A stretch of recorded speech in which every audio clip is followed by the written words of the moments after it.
I was born with abilities that I didn't fully understand until Spirit made sure that I could not ignore them. Okay, so welcome to Blossom and Rise. My name is Amber Choisella. I am a spiritual psychic medium, a divine feminine union, and a licensed psychotherapist. And today I'm sharing a very vulnerable video with you.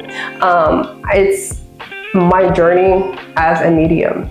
I feel like now's the time to really talk about it. I've made past videos of mediumship, which you can find in the playlist here, or here. I always get confused like where it's gonna pop up. But there's a whole playlist on some stuff that this is actually my own personal experience with it. So if you're interested, keep watching, okay? All right, so at the age of 6, I had my first experience with spirits, and I didn't know what was happening. So let me paint you the picture. So I was around 6 years old. My grandmother's, one of her closest friends lived around the corner from us, right? And she would braid me and my sister's hair, I think like every week or every other week or whatever. And so we were with her Friday. She had came over to our house, or we went over to her house, but we were with each other. No, she came over to our house. And so when she was leaving, before she left, she goes, "I'll always know if you do something bad." She did one of these, right? And so the next day we were scheduled to go over to her house and have her hair braided. My mom got a phone call in the morning stating that she had passed during the night. So as a 6-year-old, you don't understand death. Like, you don't understand what that means. And I'm like, "What do you mean she died?" And my mom's like, "She's no longer with us." And I'm like, "Wait, that doesn't make sense." And my mom was like, "We're all born to die." And I'm like, "What?" I'm like, "I'm gonna die?" She's like, "Yeah, you're gonna die." I'm like, "What?" I don't think that was quite age appropriate, but I mean, it's true, right? So let's fast forward a few weeks. So one weekend, or one evening, I don't know if it was a weekend or not, I'm feeling like we had family over or people visiting, because me and my sister were sleeping on the pull-out couch in the living room, right, at my grandparents'. And so I was sleeping next to my sister, and I just had this feeling to just wake up, like wake up. So I wake up, I look at my sister, she's still sleeping. And then I look over at the foyer between the dining room and the living room, and I can see my grandma's friend, and she's wearing all white. Her hat is tilted to the side a little bit, and it's a 2-piece outfit, and she's standing there and she's doing like this to me, right? I flipped the bleep out and ran directly to my grandparents' room and slept there for the night. In the morning, I told my grandma what I saw, which was what I described, and she looked at me and she goes, "Well, that's interesting, because that's exactly what she was wearing at her wake, but you didn't go to the wake and you didn't go to the funeral, so how would you have known that?" And I said, "Grandma, I saw her, like she came to me." And then that was that. So it was my first experience with spirit, right? Terrifying. That was terrifying, okay? And shortly after that, I started experiencing sleep paralysis too, which is terrifying. I've experienced it throughout my life. It's not totally connected to this. I'm not gonna say it's connected at all, but I'm just saying, like, shortly after that, it's just, yeah, that was crazy. Like, waking up, my mind was awakened, and I couldn't move my body. That was scary. And I was on my stomach. I thought I was gonna suffocate and die. Thank God, obviously that didn't happen, but that was like shortly after that. So if you've had sleep paralysis, comment down below and let me know your experiences. I've never experienced feeling like there's been a presence there or anyone sitting on my chest, more so with just the franticness. I have tried to like astral project from that position, but you know what, that's another video for another time. If you would like for me to to create video on that, comment down below, let me know, okay? Okay, so then I would have like dreams and stuff. Like, I had another dream of my papa who came to me and gave me a forewarning of things to come in my adolescence. And he was just, I remember in my dream, I was in a field and I could smell his cologne first. So I'm like looking and I'm like, that smells like Papa. And then he comes up from the side of me, and I'm just like happy to see him because my Papa passed when I was like 12 years old. And he was a very, very wise man, and I just really value the relationship I have with him.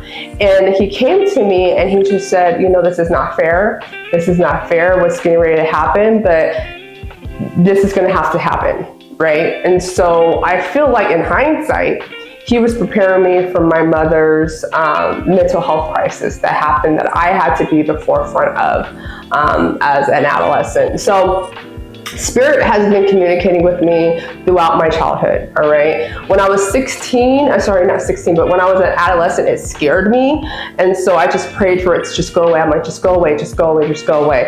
And it did, like my abilities dampened. I didn't really have any major things happen to me outside of like picking up on energy and feeling like a shift or feeling like something was going to happen, and it did, but no more communicating with Spirit or seeing Spirit. Okay, so when I was 22, a turning point happened.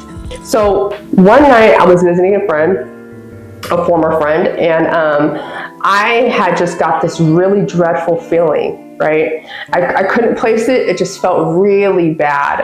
And so I was in the neighborhood of where I grew up, where my grandparents lived, right? I was like 5 minutes from the house.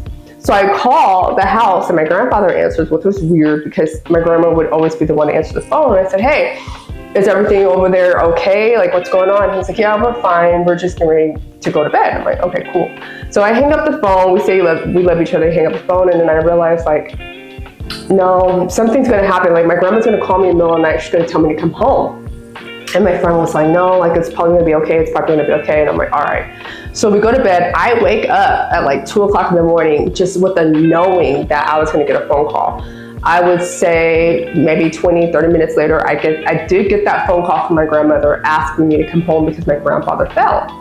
So I go home, and then I find my grandfather in the bathroom, sitting straight up, legs out in front. He had bleeding on this side of his face. He fell and hit his head.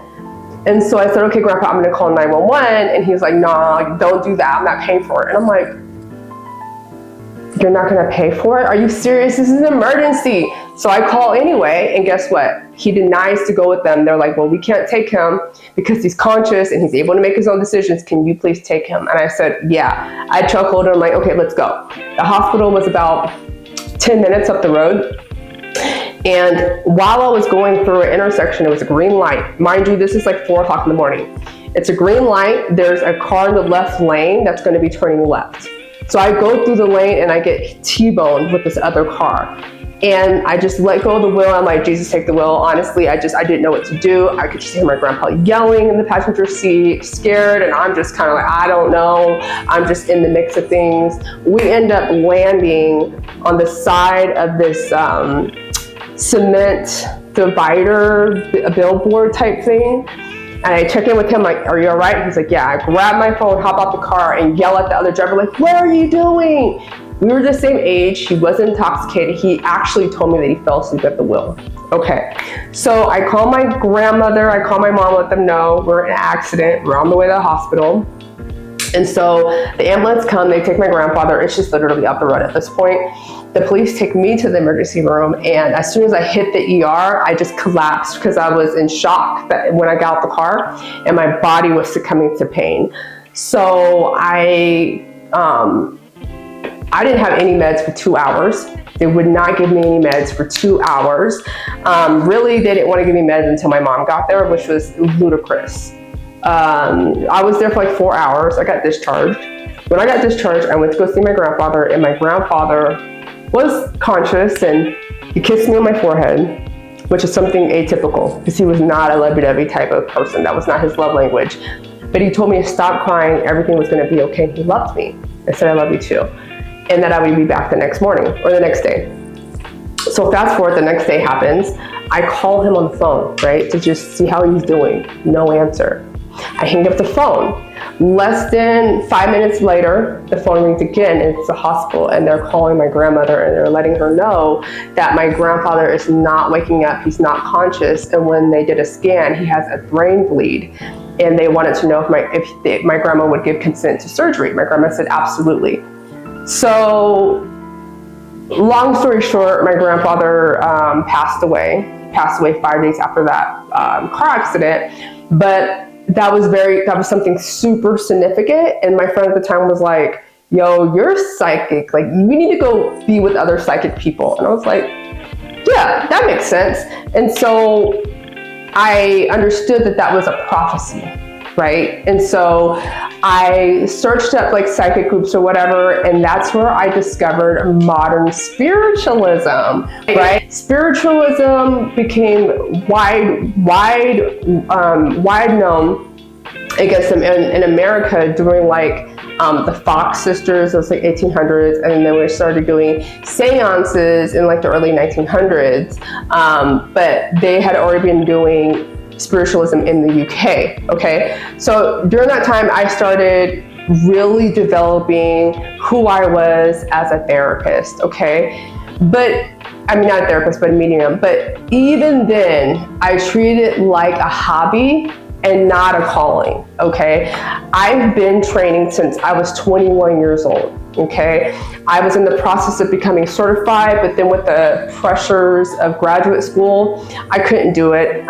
It was just too much. I had got up to the point of like collecting all my evidence from readings that I did in the church. And then I was supposed to write an essay, and I just was burned out. I couldn't do it, and I didn't go back to it. So, but I continued my development and training. I went to the Arthur Findlay College in the UK in 2019 and did a 7-day course of advanced mediumship, which was amazing. I learned so much about myself as a medium. Mediumship is, again, it's not a hobby, it's part of who you are. Who you are. It takes a lot of inner development, inner knowing to be the best medium that you can for spirit. It does, okay? But although I've had 15 years of experience of training and actually working as a medium very, very part-time, I really, really struggled with imposter syndrome, okay? For years, I've been dealing with imposter syndrome, just like questioning if my abilities were real and if I was good enough, comparing myself to other people, other mediums. And it was crazy, like really crazy. The fear and the anxiety of everything, it just was too much.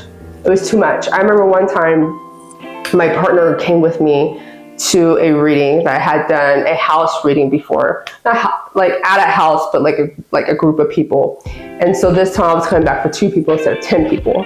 And I was just feeling really anxious. And in the car, he goes, what if you're feeling anxious because you're already picking up on the energy?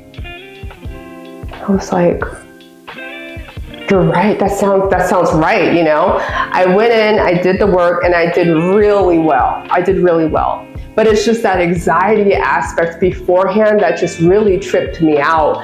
And it just really prevented me from like really doing more with my abilities. I mean, I do one-to-one readings, I've done family readings, I've done group readings, I've done demonstrations where you get up on a stage and read to the audience. I've done that, and that's something that I'm looking to do more of. But it's just like, honestly though, it's this, I'm not sure if it's like a fear of success or being in the spotlight like that. I mean, I don't really have a fear of like what people say about me. I'm not really sure, if I can be perfectly honest, right? But I am taking full responsibility at this time and devoting my mediumship development. I'm in a group weekly on Wednesdays that focuses specifically on development. And I think that's so important. Just like as a therapist, I have to do X amount of credits every 2 years when I renew my license to stay connected to new information, updating information, so that I'm providing the best to my therapy clients. Well, I do the same for my spiritual clients, right? It's taken so much time to embrace mediumship. It wasn't just something that I did. Like, I really have to, I'm working on integrating it because it is part of who I am, okay? Now, I did take a break from mediumship for a while here on YouTube, but I was talking about it. I was doing a lot of readings, things were good. But in 2019, I embarked on my twin flame journey, which I created a whole playlist on my journey to union and then the playlist of the twin flame journey. Okay, so if you want to check out those playlists, my twin flame journey is either going to be right here or right here, because right here. And then the next one will be the twin flame journey, which is right here, because Spirit had told me that I needed to share my journey, and that just really took off. And I'm like, oh my gosh, like this is great. I was helping people understanding the journey, helping people tune in spiritually and start their own spiritual development. I was like, okay, cool. And then I'm like, wait, like I need to go back to my origin, right? Me as a medium. That is, again, who I am, and just stepping more into that, right? Like, it doesn't matter how many years I've spent educating myself.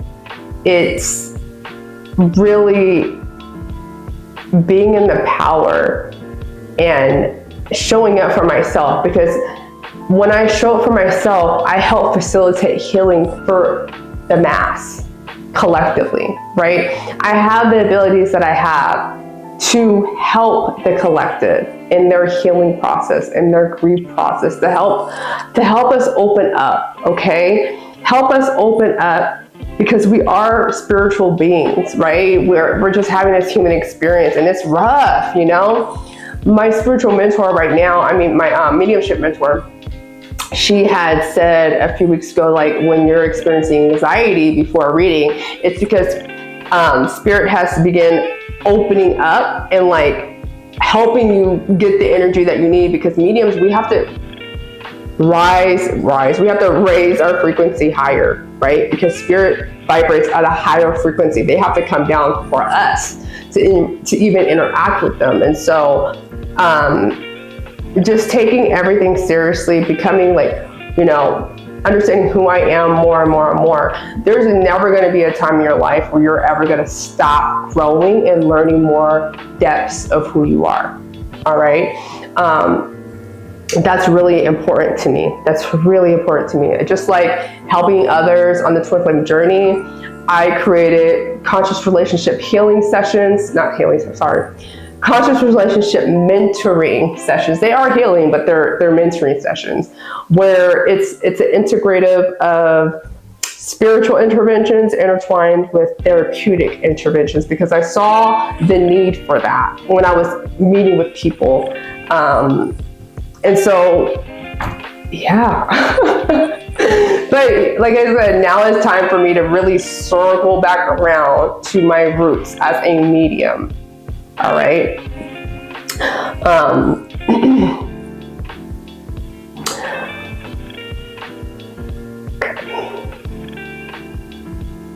Okay. So currently, I do offer individual and group readings along with demonstrations. So that's like large groups to connect people with their loved ones in spirit. As a matter of fact, I do have an event on February 22nd in Woodland, California, which is Northern California. And I'm really excited for it. I've done it before with my friend Jackie. It's going to be in her space.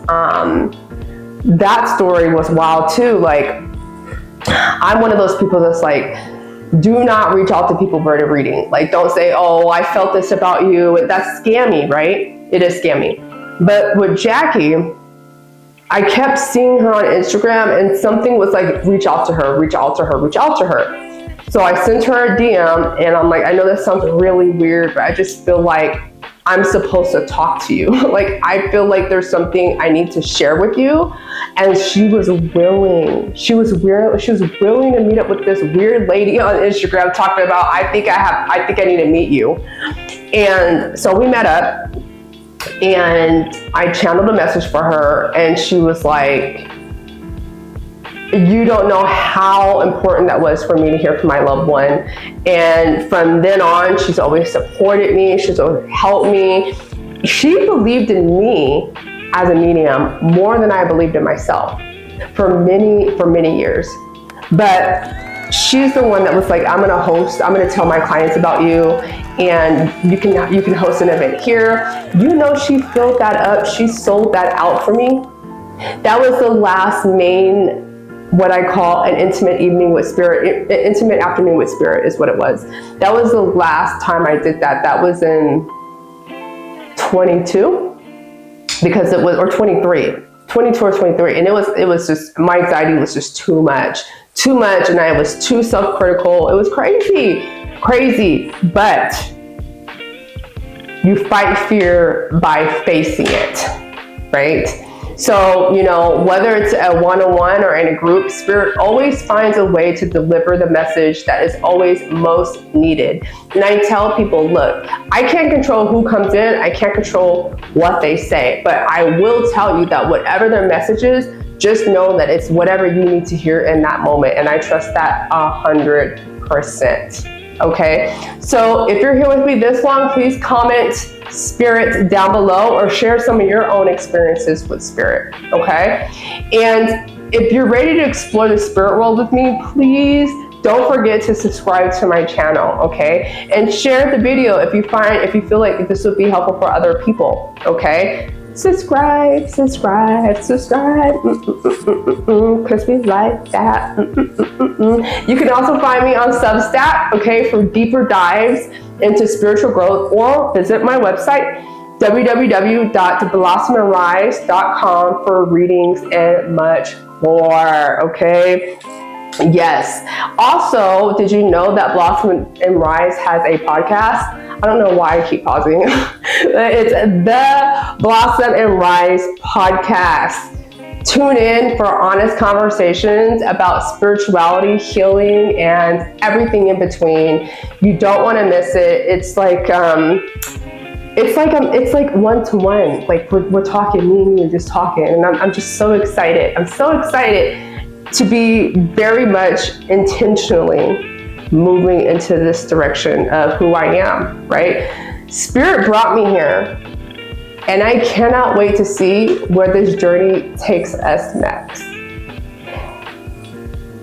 Thank you for being here this long, and I'll see you soon. Bye for now.